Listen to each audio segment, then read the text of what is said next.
Bare act जो है उसकी डेफिनेशन है, ऑफिशियल डेफिनेशन है ये। When one person signifies to another his willingness to do or to abstain from doing anything within view to obtain the assent of the other to such act or absentence, he is said to make a proposal and offer. In simple words, हम किसी को वो चीज बता रहे हैं, जैसे for example मैंने कैजुअली ना कहा हो कुछ कि यार मुझे ना ये घर सेल करना है, ऐसा नहीं। मुझे अगर ये घर सेल करना है तो मैं बकायदा उसको सेल करने के पर्पज से किसी को पुट अप करूंगी वो चीज कि मेरा ये 2 BHK घर है, मुझे 15 lakhs में इसे बेचना है। तो ये होगा एक valid offer. My willingness to do or to abstain from doing anything, मतलब अगेन एक्ट एंड ओमिशन दोनों चीज कॉन्ट्रैक्ट में आती है। Clear? For example, vegetable vendor offering you 50 grams of धनिया free if you buy 2 kgs of tomatoes। मतलब ये consideration हो जाएगा धनिया। और उन्होंने प्रपोजल, वेजिटेबल वेंडर ने एक प्रपोजल रखा कि आप अगर आप 2 kgs ऑफ टोमेटोज और खरीद। Why are laughing Pranjal? Example, because of example. So उन्होंने प्रपोजल रखा कि अगर आप 2 kgs ऑफ टमेटोज और खरीदते हैं so you will get 5 grams of dhaniya free. Okay.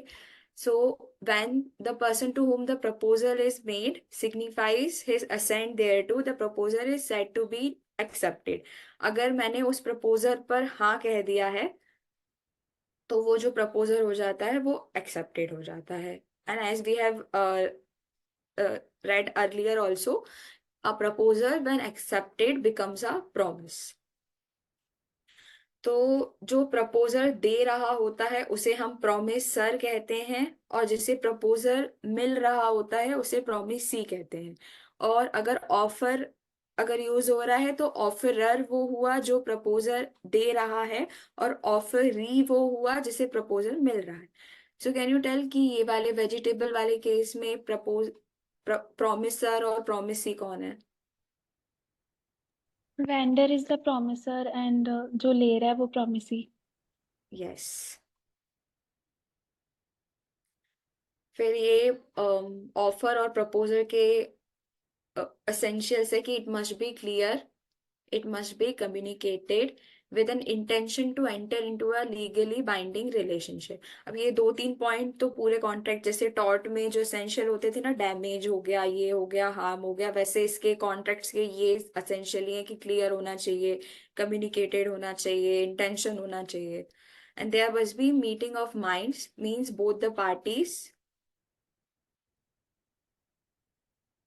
both the parties must agree to the same lawful object। A proposal is completed only when it has been communicated to the person for whom it was made। मतलब एक proposal complete तभी, communicated तभी कहलाएगा जब वो उस person तक सीधा जाएगा जिसके लिए वो है। And it can only be accepted by that person only. आप किसी के बिहाफ में, प्रोवाइडिंग अगर आप एक एजेंट नहीं है या कुछ नहीं है, तो आप किसी के बिहाफ में एक्सेप्ट नहीं कर सकते हैं। क्लियर? तो please answer this question.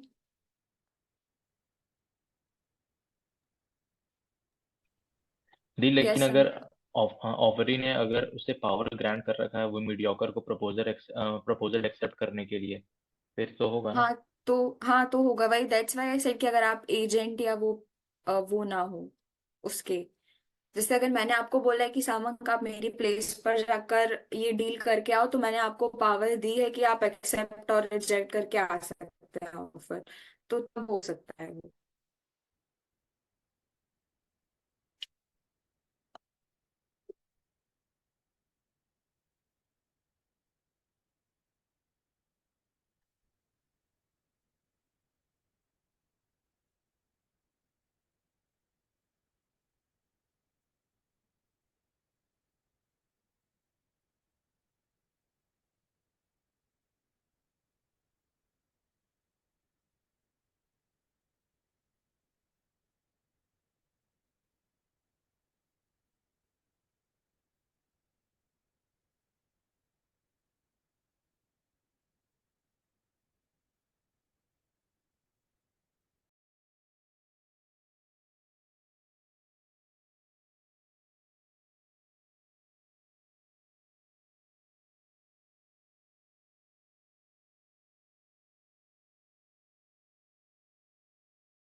Yes, the answer would be no, क्योंकि Potter have said casually.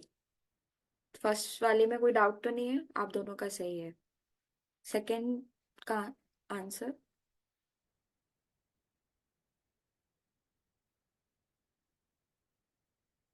सावंक, are you done? Go ahead.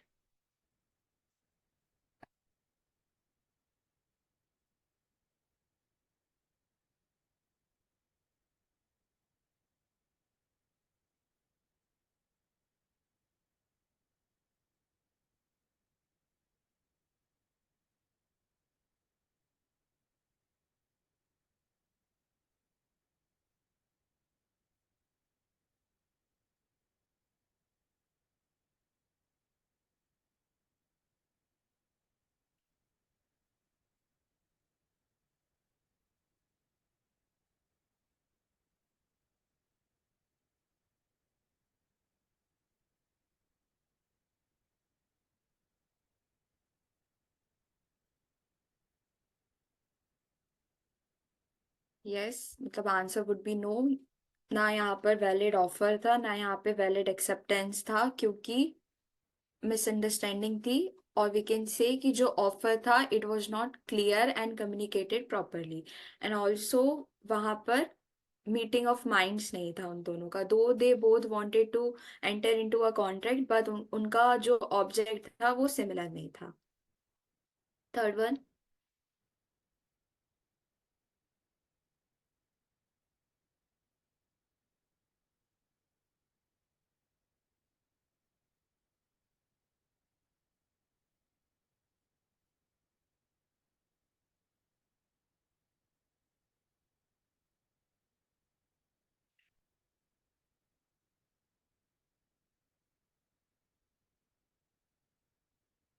Yes, it is a valid offer and Pranay is the offeror and Anay is the offeree.